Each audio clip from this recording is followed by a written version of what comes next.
MSNBC are back on their bullshit. They're attacking Bernie Sanders and his supporters as usual. What's new? You know, that's all they do when they cover Bernie. Y'all already know what it's going to be. Let's take a look. The interesting question is going to be the rabid following that Bernie Sanders has and has had for years now. If they again are disappointed that he does not become the nominee, which, to be honest, is doubtful, okay, that he's going to be the nominee, what do? Do they walk again? Do they not vote again? And one thing that I say on this show, and I always tell you to pay attention to, is look at the language, look at the vocabulary and the terms they use. He says Bernie Sanders' rabid following, which implies a sort of cult-like movement, or, you know, people who are zombies or something. No. I mean, that's a very strange way to describe a powerful movement. I think the term that he's looking for is unprecedented political movement in the United States of America. That's a more accurate term, okay? Because as we've seen, Bernie Sanders has over 1 million volunteers in his campaign. He's reached 1 million individual donors faster than any presidential candidate in history. Okay, he's raised more cash than any other candidate, including the ones who are taking corporate money like Buttigieg and Biden and Warren. Oh yeah, she got that Senate money from last time.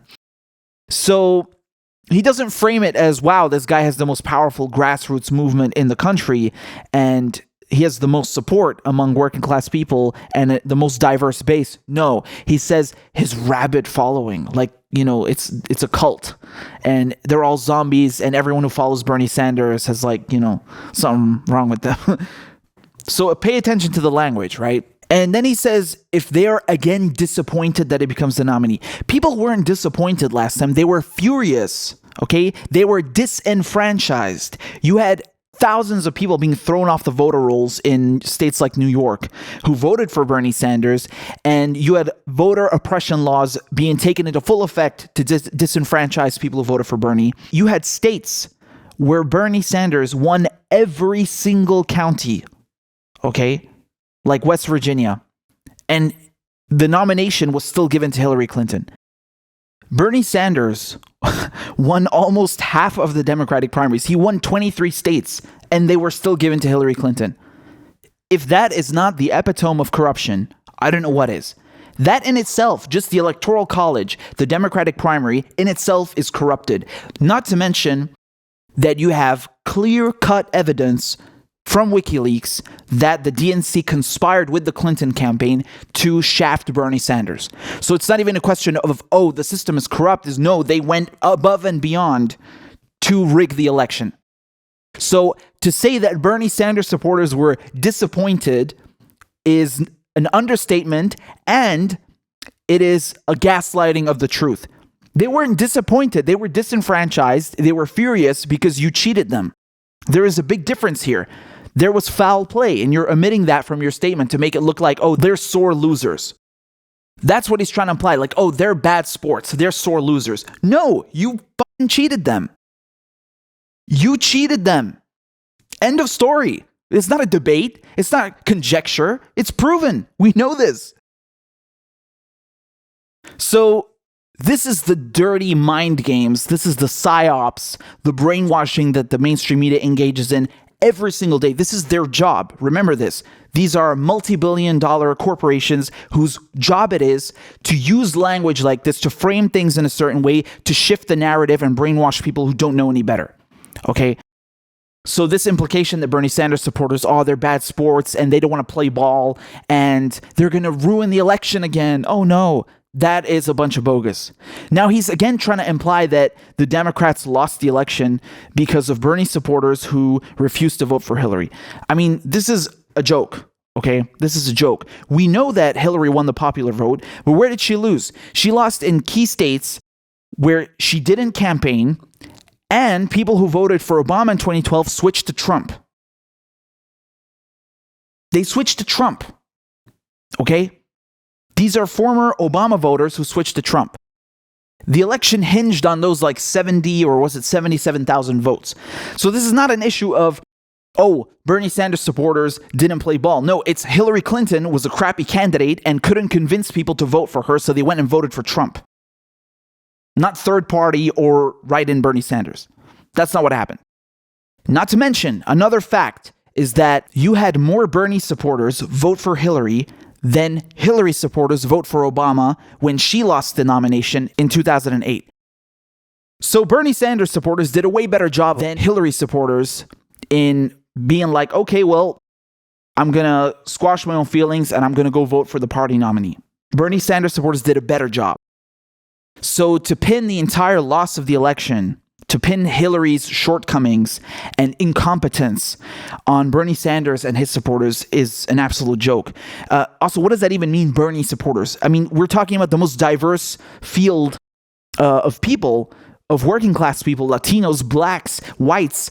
Who are you talking about? What demographic is this? Bernie's base is so diverse that I don't even understand who you're trying to pin this on. Not to mention, there are states that Hillary didn't even bother campaigning in because she was so arrogant. She thought that the election was a given, that she's going to win.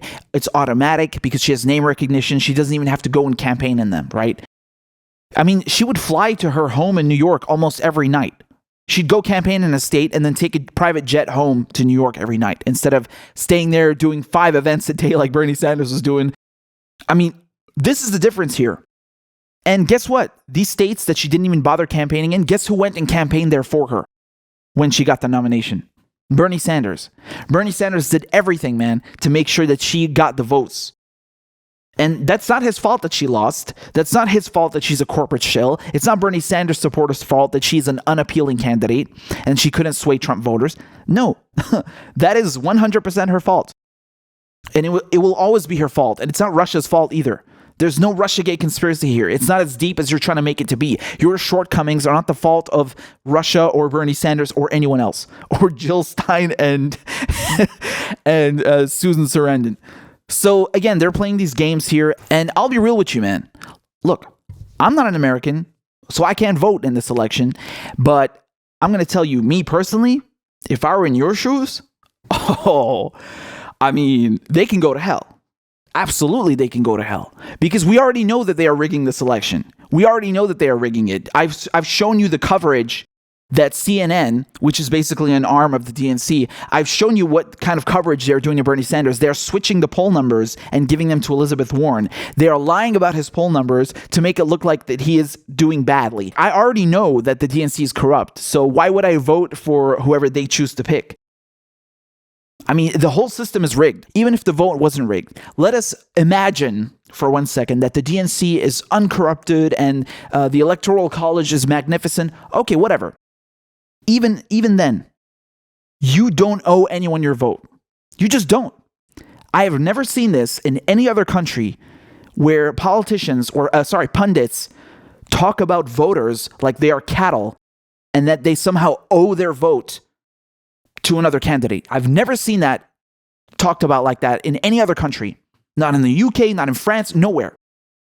So this is an insane mentality. These are really crazy mental gymnastics that they're doing here, that you somehow must vote for whatever corporate establishment hack the DNC picks, even if they don't align with your political views. This is an absurdity. Just earlier, you had about like 10 MPs in the Tory party who went against the Tory vote and they got kicked out. Party members. I'm not even talking about normal, regular folk. I'm talking about the party members themselves wouldn't even vote for what the government was trying to propose. And they got kicked out of the party because they were voting based on conviction. Agree with them or not, okay? But I'm just trying to illustrate to you how this is not normal that you talk to people and tell them that they somehow owe their vote to the establishment because, I don't know why. This is ridiculous. So whatever you do, vote based on conviction. Whether if you're a Bernie supporter and then someone comes and tells you have to vote for Biden or Warren, no, you don't. They are not close to Bernie Sanders. No one is. This vote blue no matter who would work if you had Bernie Sanders running against Nina Turner and Ro Khanna and Tulsi Gabbard, something like that. At least they're slightly comparable. But don't bring me Elizabeth Warren, who's been a Republican half her life and didn't support half these policies until 1 year ago. And then Joe Biden and Buttigieg and all these centrist hacks and tell me that, you have to vote blue no matter who. No, Those candidates aren't even blue to begin with. They should be running in the Republican primary. So this whole notion that they are somehow comparable to Bernie Sanders is garbage. Okay, you don't owe your vote to anyone. That is ridiculous. And the establishment can suck it. All right, they can go to hell. Last thing, man, it's kind of funny that he thinks Bernie Sanders won't get the nomination when it literally says underneath him on the screen, Sanders surges in early state polls, beefs up campaign operations. That's really funny, man. So even when he's doing well, they always got to knock him down, as usual. Don't expect anything less from the mainstream media. They're going to keep this up. MSNBC doing their whole attacks as usual. You guys remember when they did the whole thing about Bernie Sanders makes my skin crawl?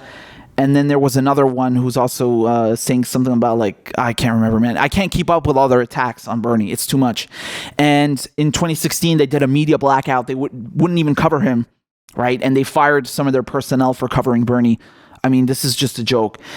It's really funny that people consider these outlets to be lefty or left-wing when they are they treat left-wing candidates worse than right-wing media does. I mean, the fact that Tulsi Gabbard, for example, has to go on Fox News to be given a platform and not smeared speaks volumes about how crappy MSNBC and CNN and the New York Times and all these lefty outlets are. That says more about them than it does about Tulsi Gabbard and Fox News, honestly.